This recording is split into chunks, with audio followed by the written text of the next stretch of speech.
Olá, Segue Chique, tudo bem com você? Sejam todos muito bem-vindos à segunda temporada do nosso Pod Chique. Este vídeo podcast que tem por objetivo trazer convidados super especiais com assuntos diferenciados para te fazer e me fazer pessoas melhores, para assim a gente criar um entorno melhor e dessa forma co-criarmos um mundo melhor.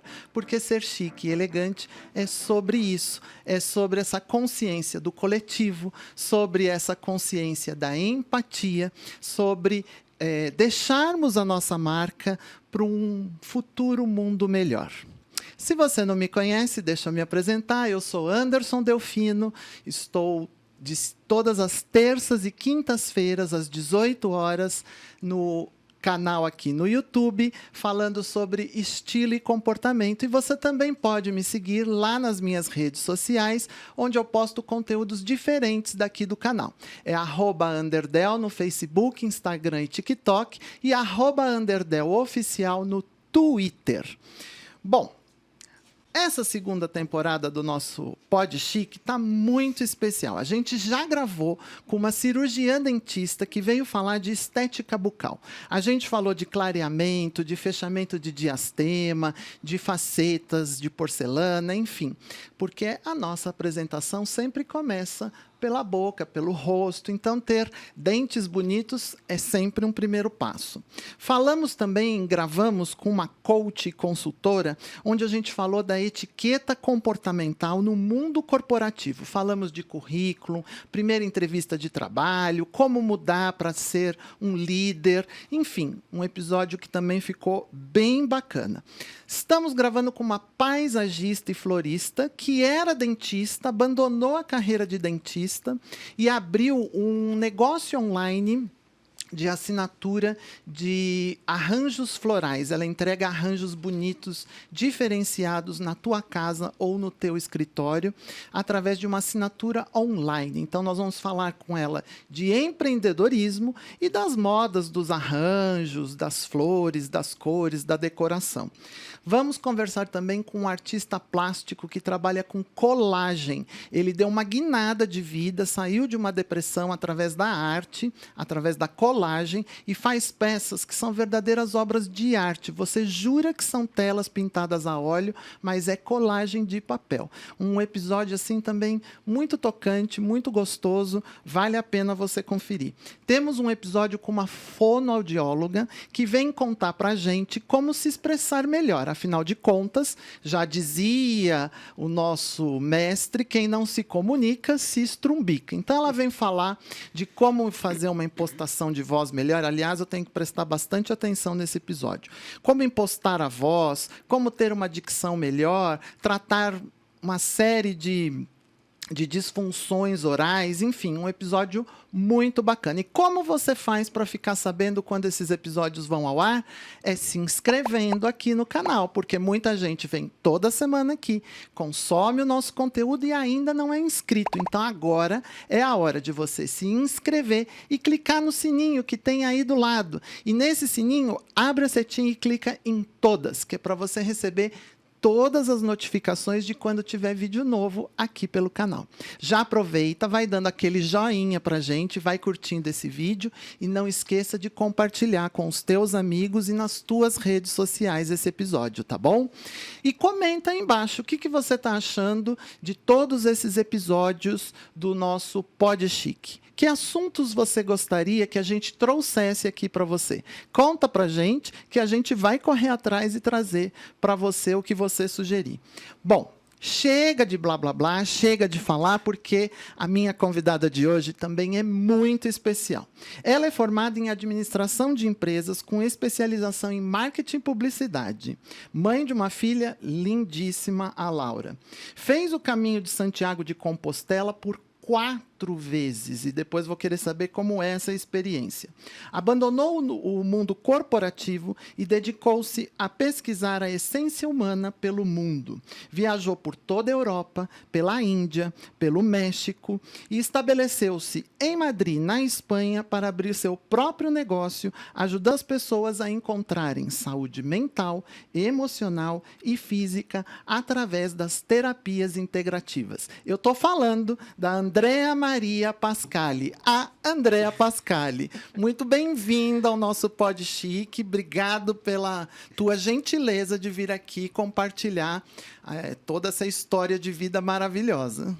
Eu que agradeço, Anderson. Muito contente de estar aqui e poder compartilhar um pouquinho de experiência com o público, né? Com o seu público. Com os nossos seguichiques. Chiques. Seguichiques. Andréia, eu quero que você conte um pouquinho quem é a Andréia, desde lá da infância, como é que você chegou ao mundo corporativo e como foi essa decisão de abandonar e sair pelo mundo. Mas, antes de você dar toda essa introdução, quero te servir uma bebidinha. O que eu posso te servir? Nós temos um vinho tinto, um prosecco, um vinho branco, café, água, refri. O que eu posso? Um prosecco? Vamos Sim. lá. Então, eu vou te servir uma aguinha, um prosecco, enquanto você dá essa introdução de quem é a Andréia. Tá bom. Bom, obrigada novamente. Vou fazer um pequeno resumo aqui de quem é a Andréia, né? Andréia é uma pessoa que nasceu em São Paulo, tá? Eu vivi boa parte da minha vida aqui, me casei, tive uma filha. Nesse período eu trabalhava em publicidade, trabalhei em grandes agências aqui em São Paulo. E logo em seguida eu me divorciei e senti falta de fazer algo diferente na minha vida, queria me descobrir um pouquinho. E foi a primeira viagem para a Espanha. Digo para a Espanha porque eu já tinha feito viagens anteriores a turismo. E eu fui fazer o caminho de Santiago de Compostela. Foram 35 dias andando do caminho francês, de Saint-Jean-Pied-de-Port até Santiago. E voltei para o Brasil, decidi pedir a conta e definitivamente morar na Espanha. Eu tive como se diz em espanhol, tive uma coraçonada, que é uma intuição. Como é que chama? Coraçonada, de coração. Olha que termo, ele não sabia desse termo. Coraçonada. Coraçonada. Que vem de coração. De coração. Então eu senti essa coraçonada, vamos falar assim, e falei, bom, acho que a Espanha é meu país. Foi uma decisão difícil de tomar na época, porque eu deixei família, deixei tudo e decidi. Encontrei um trabalho, comecei a trabalhar lá também em mídia, que envolve publicidade. Fiquei 6 meses trabalhando, também deixei, fiz um sabático de 1 ano. E depois fiz vários cursos de reiki, de Theta Healing, ativação de ADN, DNA no caso, né? E um dia eu fui comer num lugar que se chama Ecocentro, em Madrid. E ali eu encontrei o dono, começamos a conversar como é que é o destino, né? E ele perguntou o que eu fazia, se eu queria trabalhar ali. E a partir disso eu comecei a trabalhar com eles. Logo em seguida eu adquiri uma parte do negócio, né? Que era, a gente apelidou, se chama apelidar, dar o nome de Ecocentro Salu. E aí a gente tinha aulas de yoga, aulas de meditação, desenvolvia os cursos de reiki e fazia consultas. Eu e mais 3 terapeutas e professores. Então, vamos lá, vamos começar do começo. Primeiro, tintim. Obrigada. Vamos brindar sempre. A vida. A vida, Obrigada. a amizade. A vocês. Conta um pouquinho como é que foi essa decisão, porque você trabalhava com marketing, trabalhava no mundo corporativo, extremamente regrado, né, com horário, com metas a cumprir. E aí, como foi tomar essa decisão? Eu sei que foi a partir do caminho de Santiago de Compostela que foi o que você foi buscar e fazer, né? Na verdade, eu sou muito instintiva, né? Eu não penso muito para tomar decisão. Eu acho que as coisas, eu deixo um pouco o destino, né? Você tem a sua parte, você tem que trabalhar isso. Eu deixo o destino dizer mais ou menos por onde você tem que ir. E, como eu disse, eu tinha me separado, eu estava me sentindo um pouco perdida, era muito trabalho, eu estava exausta. E fui de férias e falei, nossa, isso aqui é o meu país. Né? Porque a Espanha tem a vantagem de ser um país quente. né? Você foi de férias Eu para a fui de Espanha. férias, fiquei 35 dias e fiz o caminho. E quando eu voltei, eu fiquei inquieta. Não conseguia mais ficar por aqui. Tá, e aí tomou a decisão de começar essa mudança. Quando eu estive lá, eu contatei a mesma empresa que eu trabalhava aqui em São Paulo, eu contatei lá, né? E conheci pessoas e, basicamente, eu pedi uma oportunidade de trabalho. Então, eu fui transferida para lá e fui trabalhando para lá. Ah, tá. Você foi com um trabalho, já... 6 meses, arrumaram minha documentação e depois de 6 meses eu decidi que também não era aquilo que eu queria. Tá. Então, vamos falar desse caminho de Santiago. Tá bom.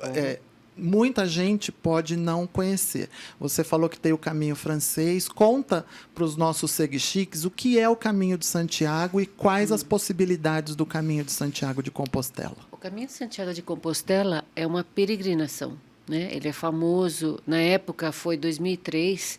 Também tinha o livro do Paulo Coelho, O Diário de um Mago, onde ele conta, ele faz a narrativa dele, né, pelo do caminho. Então, eu já tinha lido, naquela época, o Paulo Coelho. Acho que todas as pessoas, no mínimo, leram um livro do Paulo Coelho, né? E eu me apaixonei, achei que era interessante fazer esse tipo de viagem. Também não era um viagem caro, não era, porque hoje é.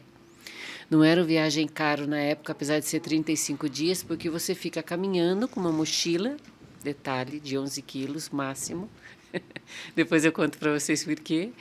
E todo dia você faz etapas. Ao todo, o caminho francês são 750 quilômetros. Porque ele começa na França. Ele começa em Saint-Jean-Pied-de-Port e vai até Santiago. Essa é a primeira rota, a rota do caminho francês. Tá, que são 750 quilômetros? Mais ou menos isso. Tá. Mais ou menos isso. E quais são as outras rotas? Daí tem o caminho aragonês. Aragonês? Tem o caminho inglês, tem o caminho português. Tem vários caminhos que foram sendo adaptados. Tem até um caminho que sai de Roma e vai até Santiago. Tá. E qual que é o propósito de fazer o caminho? Ou qual foi o seu propósito de fazer o caminho? O meu propósito era desconectar e descobrir o que eu queria da minha vida. O que eu queria ser feliz, eu queria descobrir qual era meu caminho. Eu estava exausta, literalmente. Eu acho que as coisas... Quando você vai no fundo do poço, as coisas mudam. Eu acho que não tem muito segredo aí. Você tem que... né? E eu sou muito valente, daí eu achei uma forma de tirar umas férias demais econômicas, caminhar, conhecer andando, que é diferente de você fazer turismo, descer correndo numa cidade, conhecer e subir no ônibus e hotel. E despretensioso, naquela época não tinha celular, né? Em 2003 eu fiz o caminho sem celular. Mas as pessoas levam celular para o caminho hoje em dia? Hoje sim, faz reserva por aplicativo. Antes não tinha nada disso. Você corria, chegar na cidade e não ter vaga no albergue. E como é que é o caminho? É um caminho de pedra, de terra, é asfaltado? Em 2003 era um caminho bastante raiz, vamos chamar assim, rústico, né? Tinha mais, você caminhava por bosques, campos. Agora, as últimas vezes que o pessoal, claro, cresceu as cidades, né? Vão expandindo, mas o caminho mantém a sua essência. Ainda tem uma parte bastante raiz. Porque a ideia do caminho é você ir caminhando com você mesmo, desconectando, observando paisagem, meditando e fazendo no seu ritmo, não é isso? É, você desconectar de tudo, da sociedade em si, né? Você não tem pretensão de vestir, você mal pode tomar um banho quando chega, água gelada às vezes. Você só tem uma bota, você só tem uma muda de roupa, uma toalha pequenininha. Então, é você não ter preocupação com nada, né? E é interessante porque todos têm esse objetivo. E durante o caminho você vai caminhando, cada etapa, você vai encontrando pessoas de diferentes países. E aí você vai tendo esse contato Você com as pessoas, vai contato. trocando. E onde que se dorme? Onde que se para? Onde que se come? Eu fiz direitinho, né? Fiz ficando em albergue. Chega nos albergues, você dorme num apartamento coletivo, num ambiente coletivo de beliches. Tá. Tem uma cozinha coletiva, todo mundo se reúne, vai comprar, cozinha à noite, toma vinho, se diverte, conta experiências. Eu gostei muito. Não é fácil, né? Porque você se cansa também, né? Hoje, na idade que eu estou, não sei se eu aguentaria fazer tudo com albergue. Em quanto tempo você fez o caminho? Eu fiz em 35 dias. 35 dias, 35 dias. caminhando. Eu fiz caminhando. O primeiro caminho a gente não teve nenhum desvio, nem ônibus, existe, tá? Hoje já existe até pessoas que têm problema na coluna e quer fazer o caminho, tem o serviço de levar a mochila de um lugar para o outro, você pode fazer a cavalo, você pode fazer de bicicleta, pode fazer de táxis, pode fazer de carro só visitando os pontos centrais.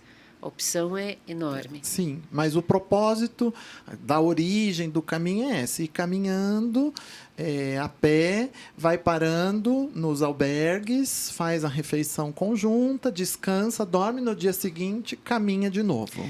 Na verdade, o caminho de Santiago de Compostela era você caminhar e chegar em Santiago e você ter o perdão de todos os seus pecados, né? Tá. Essa era a ideia antigamente.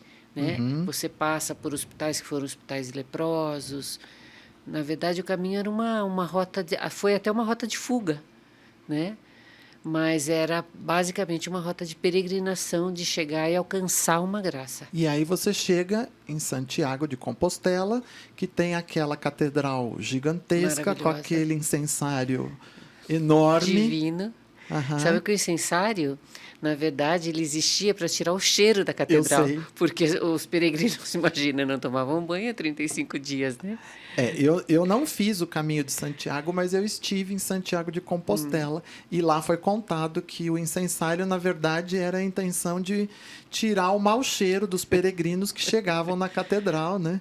Havia muitos hospitais que foram instalados no caminho e que as pessoas recebiam auxílio, comida. Uhum. Então, era básico na Idade Média, né? Depois ele foi crescendo e virou turismo. Então, o que eu acho de mais legal dessa experiência toda que você me contou, nos bastidores e nos nossos contatos anteriores, é que você saiu com uma mochila. Conta para os nossos seguichiques. Você saiu com uma mochila preparada achando que aquilo era o mínimo, né? E aí, o que aconteceu? Essa história é divertida, com o perdão da palavra. Eu fiz uma mochila aqui no Brasil. Antes disso, me preparei. Comprei uma bota, andei muito com essa bota para não ter problemas de bolha nos pés, mas não adianta nada, é muito caminho, muitos quilômetros, 25 quilômetros, 20 quilômetros dia. E eu preparei essa mochila com o básico, mas o básico das mulheres vocês já sabem, né? Então tinha excesso de roupa, tinha secador de cabelo, tinha cremes, tinha... E eu lembro que quando você sai de Saint-Jean-Pied-de-Port, que é o primeiro lugar que está na França ainda, tem um subidão, a gente diz subidão.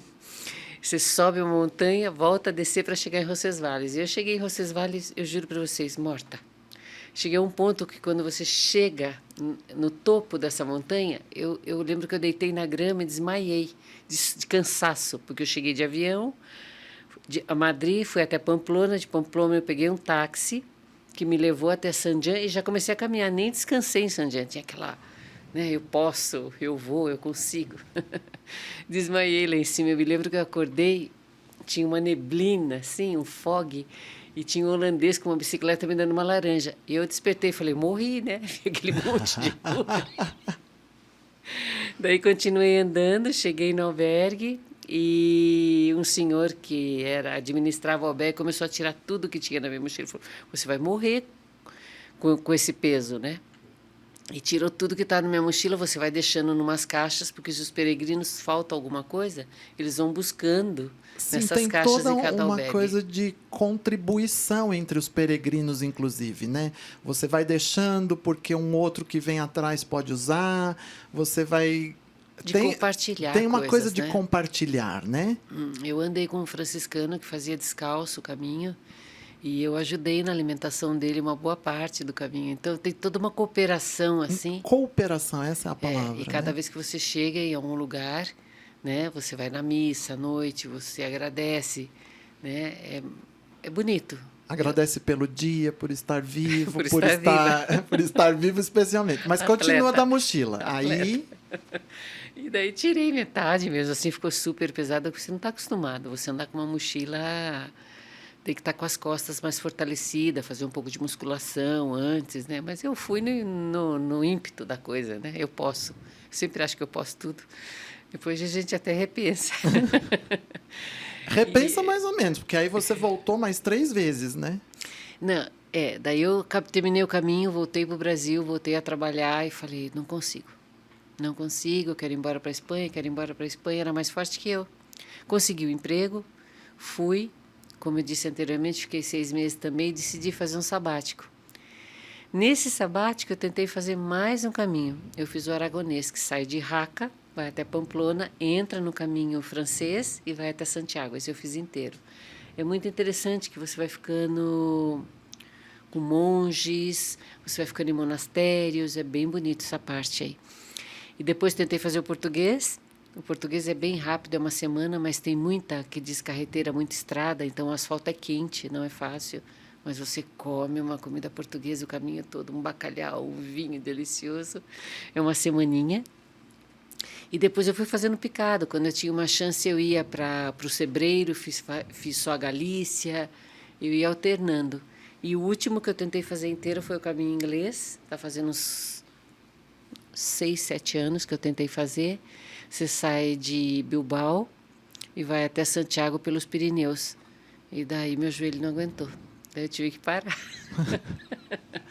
Aí você se estabeleceu na Espanha. Eu me estabeleci na Espanha. Fez os caminhos as diversas vezes, mas começou a buscar uma ocupação diferente da que você tinha no Brasil, porque você foi para lá inicialmente com o emprego da mesma empresa que você trabalhava aqui. E aí você começou a procurar pelas terapias integrativas, alternativas e holísticas. Eu sempre quis ser médica, né, Anderson? Eu sempre tive vontade. Meu pai faleceu, eu não tive condições, minha mãe ficou sozinha, meu pai tinha 40 anos quando faleceu. Então, minha mãe falou, você tem que fazer faculdade sim ou sim. Eu decidi por administração. Mas, na verdade, eu estudei no Colégio Bandeirantes para passar em medicina e tudo, mas não passei na primeira vez e não tinha condições de pagar o cursinho para fazer. Vai saber quantos anos, né? E daí eu decidi me dedicar a isso. Mas tudo fui encontrando pessoas para fazer os cursos. E na Europa, tem cursos, tem aceitação para essas terapias? Porque a gente sempre acha que a Europa é mais cética, é mais distante dessas terapias. Não é? Não. Eu fui abrindo caminho também, né? Tem uma parte aí que eu abri caminho. Tem que ter muito cuidado. O que é terapia, né? O que é psicologia, o que é psicanálise, o que é terapia e o que é terapia integrativa. A terapia integrativa, para explicar um pouquinho bem rápido, você está lidando com energia, né? Você trabalha num outro contexto, de uma outra forma. Fui abrindo caminho, tem que se fazer respeitar, fazer uma coisa séria. Fui dando cursos também. Ajudou o lugar onde eu trabalhava, foi a primeira base de produtos orgânicos, restaurante orgânico na Espanha. Então já tinha uma fama de conceitual de natureza, de coisas naturais, de fazer muita meditação. Passavam gurus, tinha muita gente famosa que já trabalhava em constelação familiar naquela época, imagina. Então foi fácil, pelo lugar onde eu comecei a trabalhar. Tá, e aí você sentiu a necessidade de peregrinar na Índia também? A Índia, na verdade, eu não fui peregrinar. A Índia eu fui trabalhar na Madre Teresa de Calcuta. Eu tinha muita vontade de conhecer a instituição. E eu fui para Calcutá e fui trabalhar lá. Fiquei trabalhando como voluntária. É um trabalho... Queria conhecer a vida dela, saber um pouquinho como é que foi, né, essa história. Me chamava a atenção e eu ia. E eu fui com um amigo também, que na época estava com burnout, hoje se chama burnout, né? Na época não tinha nem nome. Não tinha nem nome. E ele falou, não quero mais saber, um desenhador, um decorador muito famoso. Daí eu falei, vamos para a Índia. Daí nós decidimos e fomos trabalhar. E foi muito interessante, foi muito bonito o trabalho. Exaustivo, porque a Índia tem muita pobreza, né? Mas tem um encanto, uma magia assim fantástica de conhecer. E você chegou a estudar alguma terapia lá na Índia, algum enfoque? Não, você só se dedicou a esse trabalho? Eu só me dediquei ao voluntariado. Depois eu fui pro Nepal, conhecer um pouco de meditação. Depois a gente foi pro Asharandama, que é uma outra guru que ela abraça você e ela te cura. E eu fui ficar no sul da Índia para conhecê-la. É muito interessante o trabalho dela. É uma santa, né? Vamos cuidado com as palavras. Eu escuto eu falo o que eu escutei, né? A denominação. E E adorei. Fui ficar 1 mês, que 3 meses passeando pela Índia. E também foi depois pesquisar no México. O México nasceu de uma outra história. Eu estava em Madrid um dia, conheci uma pessoa e ela me convidou para fazer um temazcal, que é uma tenda de sudor. É tipo uma cabaninha de coberta com pano e entram pedras quentes e você faz tipo uma sauna ali dentro. Desculpem, estou falando, quem conhece vai falar, olha o jeito que ela está falando, mas é bem sagrado. E eu adorei isso também. Comecei, ela falou, olha, eu faço parte do Caminho Rojo. Do Caminho Vermelho. Caminho Vermelho, né? Que eu fui para o México, fui 7 anos seguidos, 3 meses para estudar xamanismo. Os trabalhos ancestrais. Foi no México que você estudou xamanismo. Eu ficava com eles, aprendi, fiz os rituais, participei de busca, de visão. Explica um pouquinho o que é xamanismo para quem não conhece. Xamanismo, na concepção da palavra, são saberes ancestrais dos povos antigos, principalmente os indígenas. Então, é você trabalhar os cantos, os tambores, as práticas de cura que eles faziam. E você mergulha nesse universo. Eles cuidam muito da ancestralidade, as abuelas, os abuelos.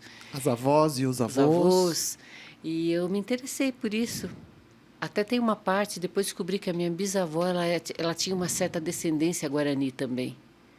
Fui descobrir.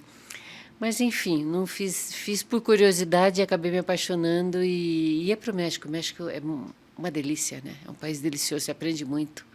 Tem algumas fotos, vamos colocar aqui na tela, algumas fotos de todas essas passagens que a gente foi pincelando aqui, né? Tá. Isso é aonde? Esse é no Caminho de Santiago, já no finalzinho, na Galícia. Uma cara de cansada. Esse é o Caminho de Santiago. Esse é o Caminho de Santiago. Esse bastão eu tenho até hoje. Porque as pessoas usam como um cajado mesmo para ir se apoiando para ajudar na caminhada, né? Eu disse bastão, mas eu disse o cajado. Até a pessoa que limpa da minha casa fala que é o bastão de Moisés. Porque ele tem uma forma bonita, né? Esse é um senhor que fica no caminho esculpindo. Nem sei se ele existe mais. E você compra, né? Hoje em dia já é todo aqueles cajados americanos, suíços, para você fazer caminhada, que dobra. Sim. Né? Você é de qual signo? Eu sou virgem com virgem, 4 signos em virgem. Você fez meu mapa, lembra? Eu fiz seu mapa, mas eles não sabem. Mas você tem coisas leoninas no seu mapa e é interessante porque esse cajado é o símbolo de leão na astrologia. Ai, que lindo. Obrigada. Vamos passar a próxima. Aí também é o Caminho de Santiago? Esse Caminho de Santiago foi o seguinte, depois que eu fui para a Espanha, eu levei o meu cachorro, ele foi depois, porque é todo um processo para você conseguir embarcar um animal para lá. E o Bambino foi para lá, que era um maltês que durou 18 anos. Ai, Bambino, que bonitinho. O Bambino foi e fez uma parte do caminho comigo nessa mochila. Ficava muito bravo, claro. Fica fechado, mas depois eu soltava quando podia, né? E ele fez comigo uma parte do caminho. E aí eu estava no Sebreiro. Esse é um outro caminho, esse é o caminho inglês, o último que eu tentei fazer, que eu falei para vocês que eu não consegui. Mas eu já morava na Espanha. Tá. Próxima. Esses aí são cursos de Reiki que eu fui dando por toda a Espanha. Você deu cursos pela Espanha de todas essas terapias que você foi aprendendo. Isso. Inclusive de Reiki. Isso. Nós vamos falar dessas terapias já. E eu fui para Tenerife. Esse curso é em Tenerife. Ai, que delícia, que saudade. Aí dando curso também. Dando curso, palestra. Isso. Aí fazendo sintonização de Reiki. Sintonização de Reiki. O Reiki tem toda uma iniciação para ser feita para você poder aplicar, né? Tem todo um ritual iniciático para você se tornar um reikiano, né? Eu comecei o Reiki aqui em São Paulo, numa instituição japonesa, direitinho. Fiz o primeiro, o segundo e o terceiro. Associação Brasileira de Reiki? Não. E depois eu... Com a Claudete França? Eu não lembro com quem foi. Era um lugarzinho ali, aqui em Moema, que era todo bonito para entrar, tinha um jardim japonês, você ia lá, podia fazer prática. E depois eu fiz a maestria na Espanha e fiz diferentes tipos de Reiki. Maestria é um mestrado. Tá, gente? É que a Andréa vai misturando espanhol com português, Obrigada. Mas maestria é o mestrado em Reiki. Esse foi em Burgos. Esse aí também em Tenerife, já é um ritual de xamanismo que a gente fez uma consagração de um lugar. Esse lugar é um círculo de pedras que dizem que mulheres se reuniam aí nesse parque nessa ilha para fazer rituais na lua cheia. E daí eu consagrei aí para as mulheres, fiz um pedido para todas as mulheres aí. Tá. Esse aí é um descendente de uma tribo no México que a gente levou ele para Ibiza para dar um curso. Ele foi dar um curso lá. Tá pegando o áudio da Andréia direitinho, tá? Vamos lá. Essa aí foi uma cerimônia no país de Gales, que eu fui também participar. Cerimônia de xamanismo. De xamanismo de também. Xamanismo, é. Tá. Isso aí é lá em Tenerife também. Você tá... Eu tô com uma pipa. Uma pipa? É. No xamanismo você fuma essa pipa, né? Na verdade você não traga, é como se fosse o puro, né? O charuto. Tá. Você não traga, você fuma para o espírito. É uma erva específica? Não, Tabaco? É tabaco. É tabaco. Você compra tabaco e faz mistura. Pode colocar um pouco de rosas, um pouco de alecrim, como você sinta que você prepara esse tabaco sagrado. Uhum. E daí você fuma para os espíritos para consagrar. O tabaco é muito...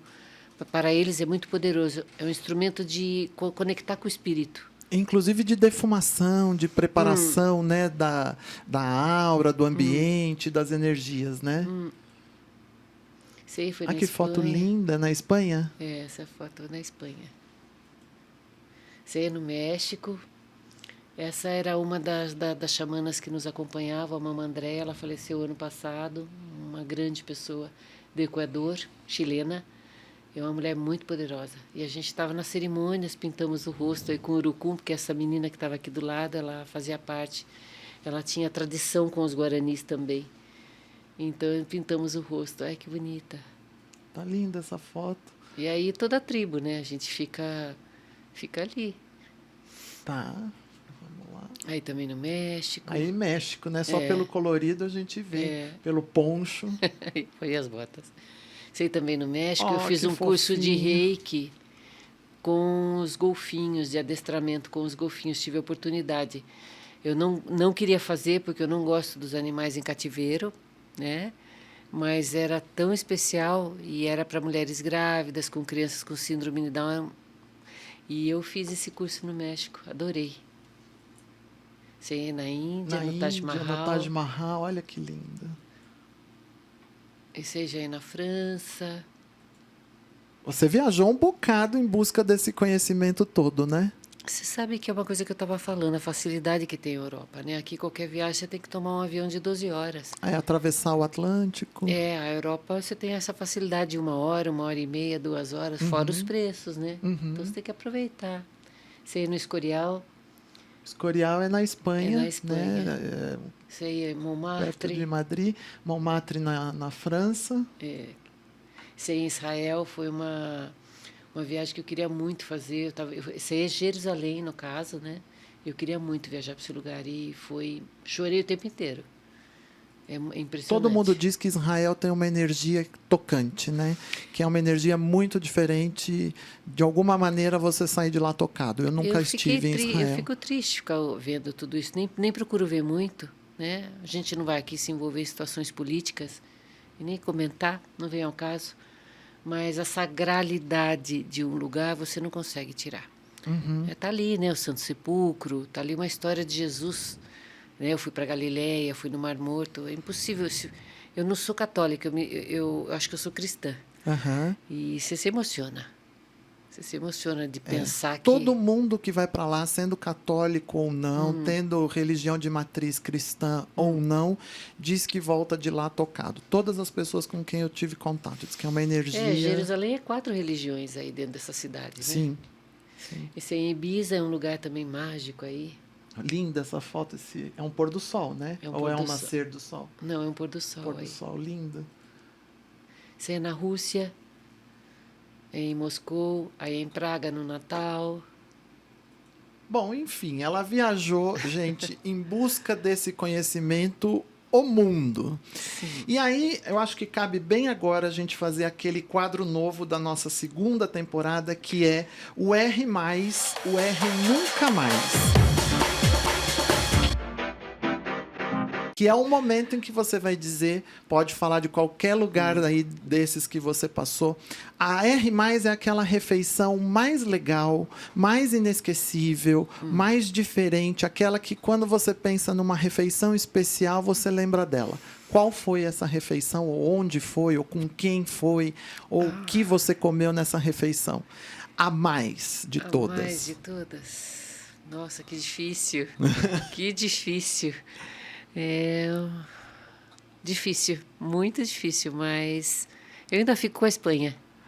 Refeições na Espanha. Eu acho que uma paella bem feita é Aliás, a gente já teve a oportunidade de comer uma paella juntos na Espanha, na Plaza Maior. Isso. Maravilhosa. E a R nunca mais é assim. Você sabe que você vai morrer daqui 1 hora. E você tem direito a pedir uma refeição, qualquer que seja, agora. E é a refeição que você vai fazer agora e nunca mais, porque em seguida você vai morrer. O que você pediria? O caviar vermelho na Rússia. Bobinha você, né? Tá todo mundo da produção rindo aqui em volta. É porque você Bobinha Não, você. gente, desculpa. Você compra por quilo no supermercado.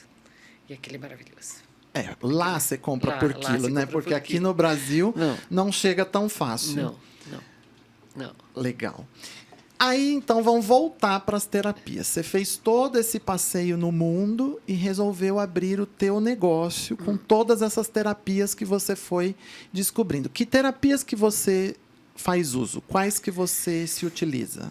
Enumera aqui as que você usa pra gente. Na verdade, é um mix, né? Porque você não faz uma coisa só. Quando você está conectado, você está trabalhando com uma força maior que você. Não é você que está fazendo. A parte conceitual, sim. Você atende o paciente, você conversa, você entende, né? Eu trabalhei com mulheres com câncer de mama. Você tem aí que ter uma conversa, fazer com que a pessoa aceite, né? Não é difícil. É difícil receber uma notícia dessa. Essa é a parte conceitual, que eu tive muito carinho em trabalhar, porque eu acho que nada contra a medicina, a gente precisa dela, né? Claro.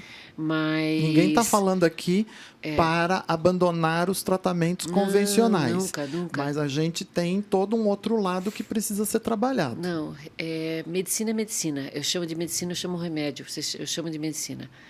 Uma pessoa que está em depressão, uma pessoa que está em ansiedade, uma pessoa que tem câncer, ela necessita de um remédio, né? Ela precisa. Mas essa é uma outra parte que eu não entendo, então eu não vou entrar. A minha parte fica na parte conceitual de receber a pessoa e dar todo esse carinho, fazer com que a pessoa entenda o que está passando na vida dela, o que vai mudar, o que ela vai ter que aceitar. E quando você recebe uma notícia dessa, que você não está bem, você repensa a sua vida, né? E Todo mundo diz que quando tem uma notícia dessa, você repensa a sua vida todinha, né? Você e começa a reavaliar. E você começa a ver algumas coisas que você pode mudar na sua vida, que vai te fazer bem mudar. Uma raiva, um perdão, uma tristeza, uma desilusão. Quem nunca passou por isso? Todo mundo faz parte da vida. Então, a forma como você aceita pode também ter sido parte de você ter ficado doente. Então, é essa parte que eu entro. O que eu puder ajudar aí para você limpar essas emoções, porque eu acredito que quando você tem uma emoção negativa há muito tempo, isso vira uma doença física, no corpo físico, né? Um trabalho excessivo, um cansaço, o estresse, está provado isso agora, graças a Deus. Sim, a ciência está provando tudo isso, né? Então eu entro aí, eu tento fazer a vida da pessoa um pouquinho melhor.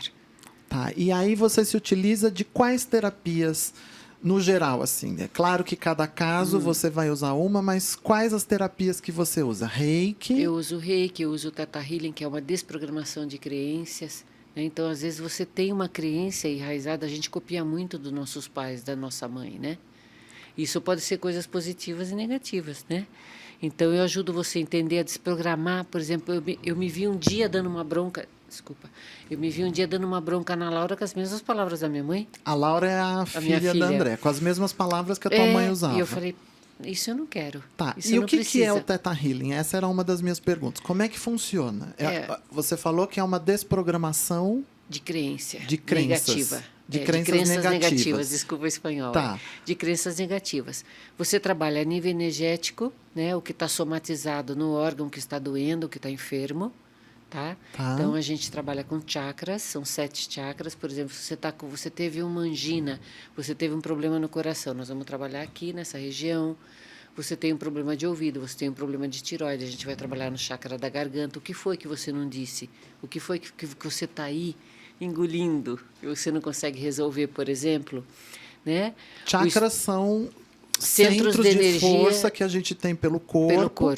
E que você trabalha, então, nesses chakras com o Theta Healing. Com o Theta Healing, com a maioria das terapias integrativas você trabalha nos chakras. Tá. E o Theta Healing é uma conversa, é uma imposição de mãos? O que trabalha como? A parte conceitual é uma conversa. A outra parte é a participação da pessoa que está fazendo a terapia, que a gente, entre aspas, chama de paciente. Tá? Então, ele também vai fazer afirmações positivas e vai desprogramar afirmações negativas. Né? Eu não posso emagrecer, eu estou doente. Tá bom, você está doente, mas você precisa dizer que você está doente. Né? E eu vou melhorar, né? Eu vou ser positivo, eu acredito. Né?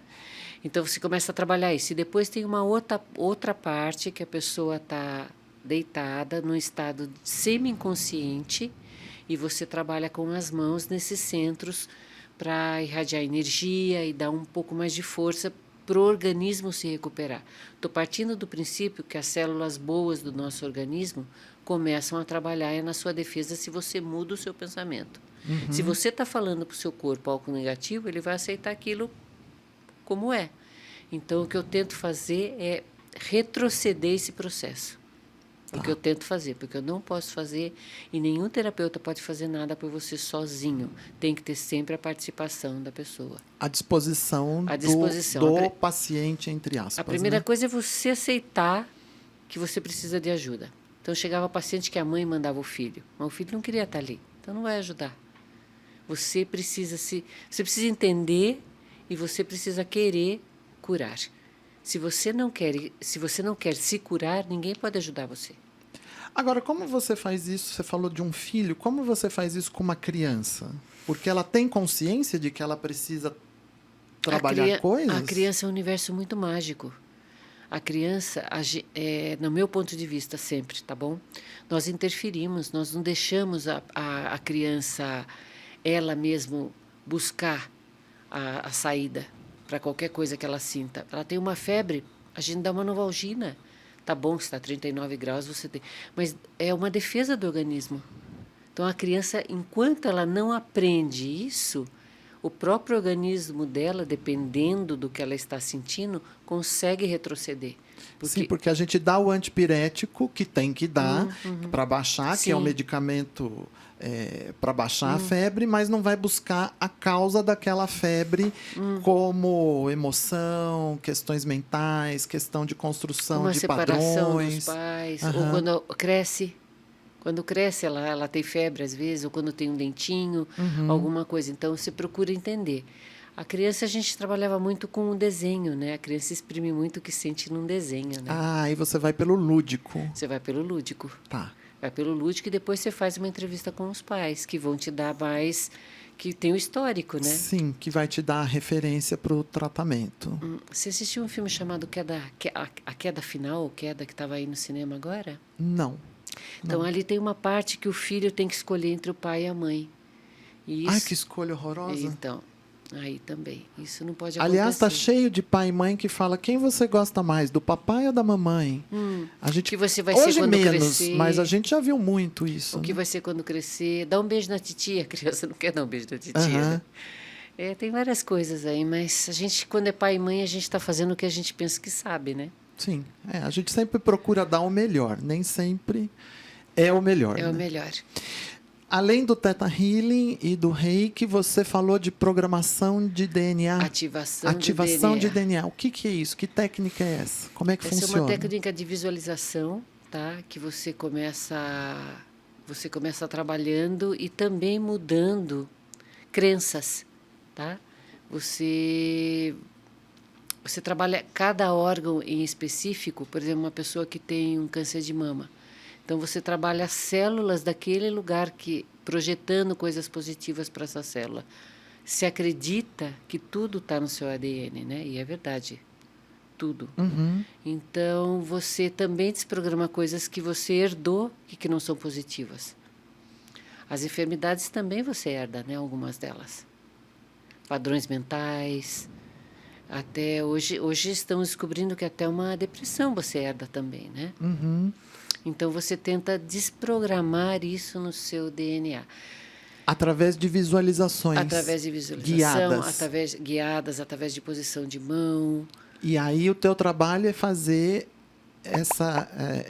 esse trabalho de guiar as visualizações, Isso. de fazer o trabalho de imposição de mãos, o trabalho energético. E a pessoa depois começar a trabalhar também. Cada vez que ela. Porque o que você tem gatilhos emocionais. Cada vez que a pessoa percebe um gatilho, ela se dá conta e ela volta para trás. E isso, aí começa um processo bastante interessante de cura, por assim dizer. Você não repete mais padrões que estão fazendo mal para você. Tá. Leva tempo, tá? Cada um tem seu tempo. Isso é muito Isso importante. que eu ia te perguntar. São sessões que você faz com o paciente? São sessões. É semanal, quinzenal, mensal, 2 vezes por semana? Como é que é feito normalmente? A princípio, é com mais intensidade para você conhecer, mas sempre respeitando também o tempo da pessoa, né? Às vezes a pessoa ela não está preparada para tudo isso, ela precisa acreditar em tudo isso também. Então, cada pessoa é um mundo, né, Anderson? Cada pessoa é um mundo e ela tem que ser respeitada. O tempo dela precisa ser respeitado. Cada pessoa é um universo diferente, né? E aí, são sessões, encontros que você faz? São sessões, são encontros. Eu deixo a pessoa absolutamente à vontade. E aí pode acontecer de tudo. E você decide na hora, de acordo com a tua sensibilidade, que técnica você vai usar, o que você vai fazer, é isso? É. Por que esse sorrisinho? É porque voltamos à coraçonada, né? A intuição. Quando uma pessoa entra, você, depois de tanto tempo trabalhando com pessoas, não é poucos anos, você já tem uma ideia do que está acontecendo, né? Você sabe pela cor, pela forma da pessoa gesticular, a forma da pessoa falar, você mais ou menos traça aí já um perfil de entrada, né? Ela tá rindo, gente, porque ela fala assim, põe esse ombro para trás. E ela já me contou o que é essa postura. A gente vai trabalhar isso ainda, que agora a Andréa tá voltando para a Espanha, né? Pois é, olha isso. Podemos contar isso? Já contamos. Eu vim para cá, né? Eu voltei para cá por uma questão familiar. A gente descobriu que a minha mãe tinha Alzheimer, demência no princípio, e eu decidi voltar, porque quando eu decidi ir embora, minha mãe ficou muito brava comigo. Minha mãe era uma leoa, né? Não queria os filhos longe. E, inclusive, você sabe que eu deixei a minha filha aqui com o pai, porque eu ia começar uma vida em outro país. E minha mãe não aceitou isso de forma nenhuma. Você deve ter sido super julgada por isso, né? Nossa. Por deixar uma filha morando com o pai, a filha era pequena, largar uma carreira de sucesso no mundo corporativo. Você deve ter sido muito julgada por isso. Tem sequelas, né, Anderson? Tem sequelas. A Laura, minha filha, não foi fácil deixá-la na época, né? Então, você... Não tem caminho sem dor. Sem dor. E eu sabia que eu tinha que fazer isso. Era mais forte que eu, volto a falar. Foi um chamado de coração. Foi um chamado de coração. Então, quando a gente descobriu isso da minha mãe, meus irmãos chegaram à conclusão que ia ter que internar. Eu falei, olha, essa culpa não vai ficar só com vocês. Eu vou também participar disso. E eu voltei. Foi bom, porque minha mãe ainda estava um pouco consciente. Eu trabalhei esse perdão com ela. E foi bonito. Ela ainda está viva, mas já vegetativo, né? Agora que já passou-se um tempo que você voltou. Mas quando você chegou, ela estava lúcida ainda, Ela estava. né? Eu cheguei em agosto de 2019, fui trabalhar num banco, voltei ao mundo corporativo. E logo em seguida, a minha mãe foi internada e veio a pandemia. Então, você acha que isso foi um resgate, que agora você veio preparada com uma nova consciência para trabalhar tudo de novo? Porque você voltou para o mundo corporativo, voltou para umas questões familiares. Você acha que foi um resgate agora com uma nova consciência? Com essa consciência de terapeuta? Que difícil, porque eu sou muito livre. Eu sou livre, muito livre. E não foi fácil voltar para a família depois de tanto tempo, né? Foram 19 anos. 19 anos longe. Mas tá bom, eu acho que eu consegui fazer o melhor que eu pude com tudo isso, estou contente. E eu gostaria de ir embora sendo que minha mãe já não estivesse mais aqui no plano terrenal, né? Mas eu acho que não vai ser possível, porque essa doença é imprevisível. E foi interessante, porque quando eu vim para cá, eu perdi todos os meus documentos. Eu perdi o direito à residência permanente que eu tinha e o começo da cidadania espanhola. Eu nem pensei, eu vim embora. Faltava um mês para conseguir. Eu vim embora. Foi tão triste receber essa notícia. E eu decidi ir no consulado e contar. E dar entrada nos documentos e me chamaram, está fazendo uma semana, dizendo que eu podia resgatar a residência permanente e podia, daqui a um tempo, dar entrada na cidadania novamente. E daí é uma alegria. Foi a permissão que você precisava para poder voltar, Eu acho que né? é o destino. É o destino. Eu nem estou pensando, a Europa já não é mais a mesma de quando eu deixei. Aconteceu muitas coisas, está acontecendo muitas coisas na Europa, né? Então, eu queria falar um pouco disso também. O que você acha que foi a pandemia para a humanidade? Foi uma chacoalhada? Foi uma oportunidade? Nós estamos aproveitando essa oportunidade? Não estamos? Como é que você enxerga, do ponto de vista como terapeuta holística, a pandemia? O que foi a pandemia para a gente? Que bonito que você pergunta. E sempre, na minha opinião, tá? A gente não quer gerar nenhuma polêmica, né? Mas eu acho que foi um ensinamento para a humanidade e eu acho que a gente não aproveitou. É impressionante como as pessoas esquecem. Foi forte, né? Você acha que a gente não aproveitou? Algumas pessoas sim, outras não. Mas a humanidade, de uma maneira geral, você acha que ainda está... Ai, Anderson, olha o que está acontecendo. Então, né? Quero falar sobre isso também. As pessoas... Meu pai falava, né? Onde falta o pão, existe discórdia. E eu gosto desse ditado do meu pai. Eu levei isso para mim sempre. Mas é verdade, as pessoas... Eu sinto um pouco de egoísmo no mundo. As pessoas estão tão egoístas. A medicina avançou muito, outras coisas avançaram muito, né? Tem as questões do que funciona, do que não funciona, mas não vamos entrar aí também, não nos cabe. Mas eu acho que a gente podia ser um pouco mais caridoso, um pouco mais consciente, né? Você tem medo, uma pessoa... Hoje eu estava vindo para cá na 23 de maio, uma pessoa tentou bater no meu vidro, eu fiquei assustada. Quem sabe essa pessoa precisava de uma ajuda, estava pedindo alguma coisa, mas você já pensa em violência. Né? Sim, a gente é condicionado... É condicionado a tudo isso. A gente está falando para um universo muito grande, mas a gente mora, você neste momento, eu há muito tempo, em São Paulo. E São Paulo, como todos os grandes centros, é uma cidade que tem um problema de segurança.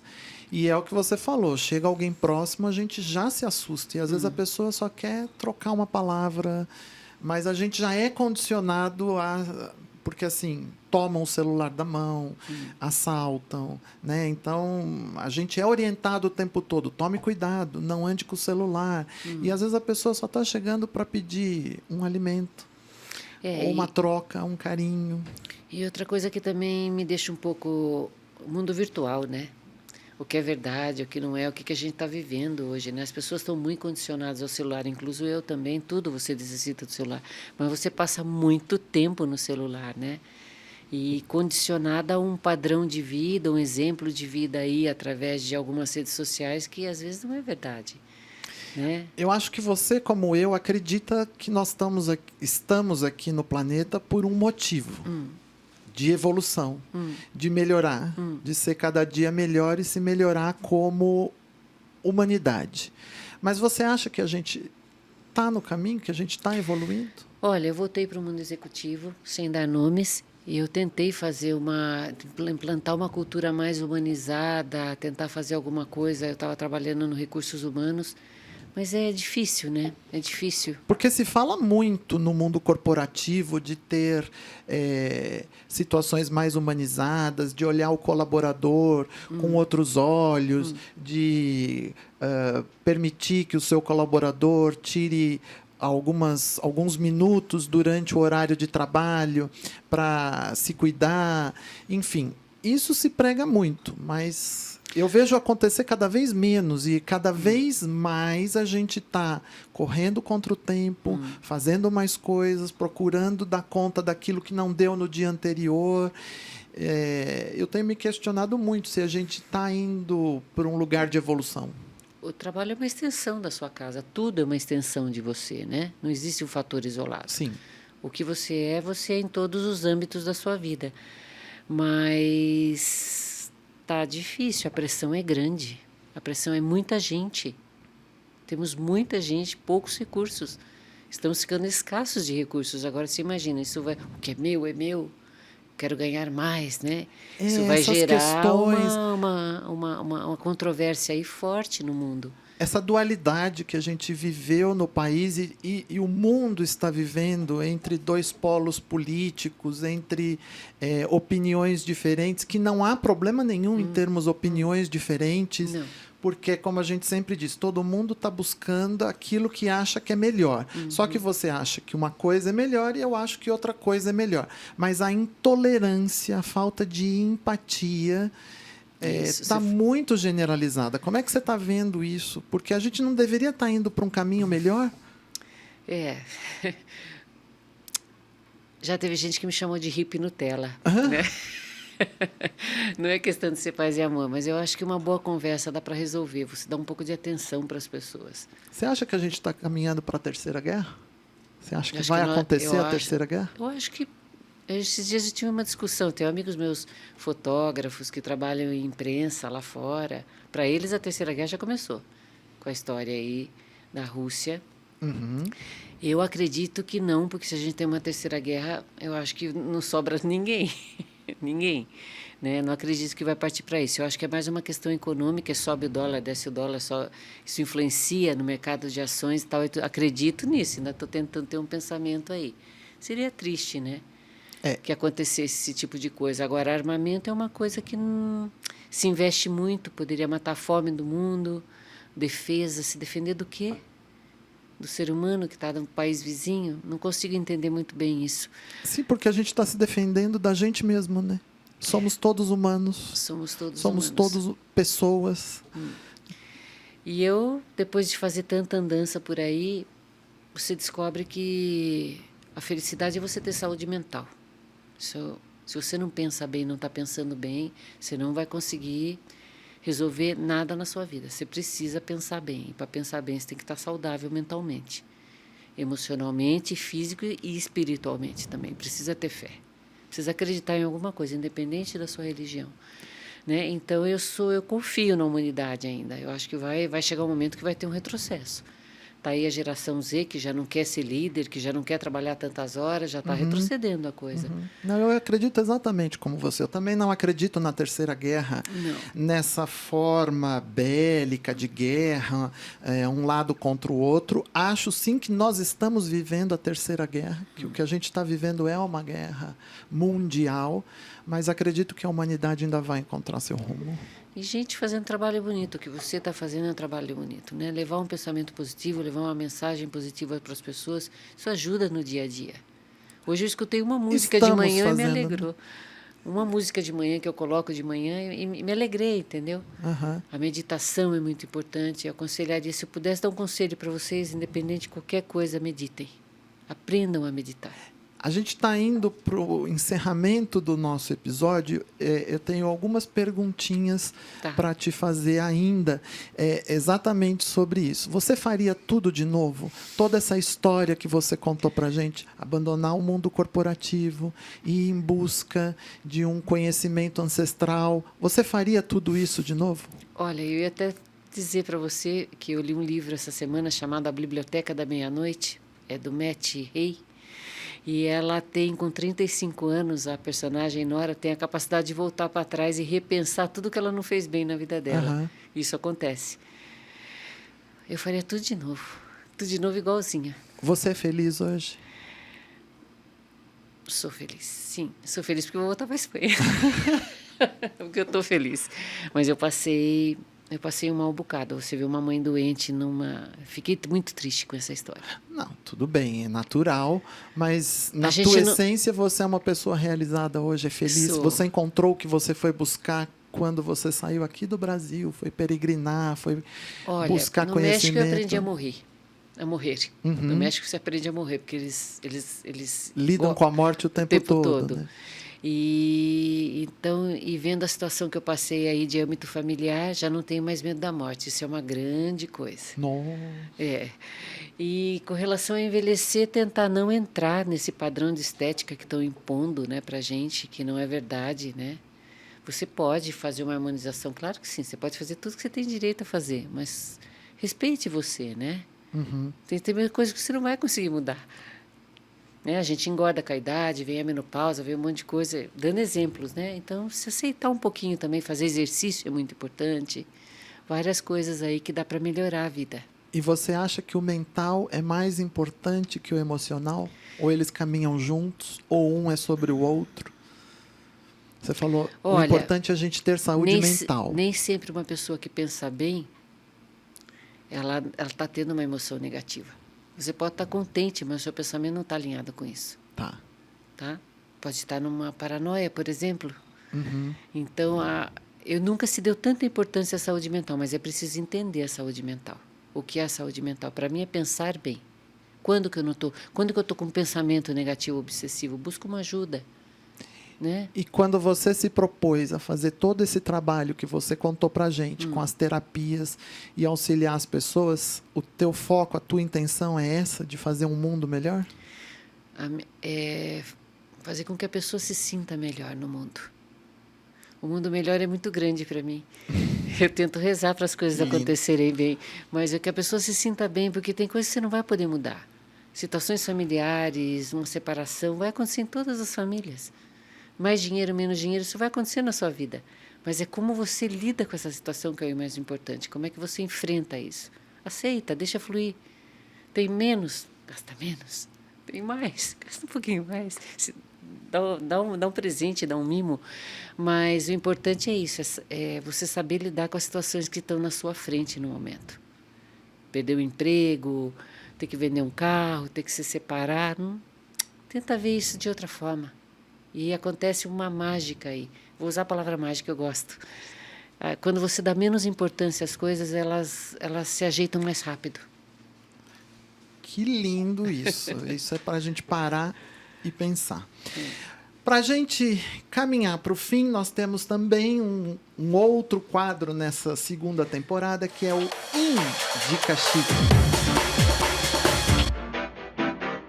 Onde o nosso convidado vai dar uma dica de um filme, de uma série, de um restaurante, de um lugar legal para visitar, enfim, uma dica que você gostaria de deixar para os nossos Segchiques. Qual é a sua Um filme dica? que eu vi essa semana é Mrs. Harris Goes to Paris. Senhora Harris vai a Paris. É um livro que Paul Gallipo publicou em 1958. E daí o Anthony Fabian, que é um diretor, fez o filme agora, está na Prime Video. E o sonho dela é ter o vestido Dior. O sonho dela, ela é uma pessoa que trabalha com limpeza na Inglaterra. Ela vai a Paris e ela quer o vestido Dior. Eu nunca falo de um livro, de um filme, porque quando você busca uma resposta, você vai encontrar em algum lugar. Vai aparecer um filme, você vai ter essa resposta. Se você estiver atento, você vai... Então, um livro que é bom para mim pode não ser bom para você nesse momento. E esse livro me ajudou a repensar e ir atrás dos meus sonhos novamente, com a idade que eu estou ainda. Repete com a idade. Quem vê pensa que... Vou fazer 59 anos. Tá na flor da idade. É. Tá só começando. Repete o nome do... É um filme, né? Senhora Harris vai a Paris. Vai a Mrs. Paris. Harris Goes to Paris. Do Paris. Está na Prime Video. Na Prime Video. É muito bonito o filme. André, a gente está encerrando esse episódio, que foi uma delícia. Adorei te ter aqui. Ficaria conversando com você horas e horas. Aliás, os nossos Segchiques, comentem aí embaixo se vocês acham que a gente pode esticar o tempo dos nossos podcasts, fazer entrevistas mais longas. Já aproveita, vai dando o teu joinha aqui para o nosso vídeo, porque olha que conteúdo de qualidade. E se não é inscrito, se inscreva aqui no canal, que é para você receber as notificações toda vez que a gente postar um episódio novo. E a Andréa vai deixar agora uma mensagem final para os nossos Segchiques, para a gente poder encerrar o nosso episódio. Bênçãos para vocês e que tudo ocorra na vida de vocês melhor do que vocês previram. sabe? Deixem as coisas acontecer assim solta um pouquinho, deixa as coisas acontecerem e vocês vão se surpreender. Sempre tem alguém cuidando, sempre tem uma coisa boa para acontecer. Deixa a vida acontecer, Deixa né? a vida que tem alguém acontecer. cuidando por nós de alguma maneira, Isso, né? e orar, rezar. Isso faz bem para o corpo, faz bem para a alma, faz bem para a mente e para o coração. Ai, que episódio delicioso. Gente, é isso. Eu espero que vocês tenham curtido esse episódio.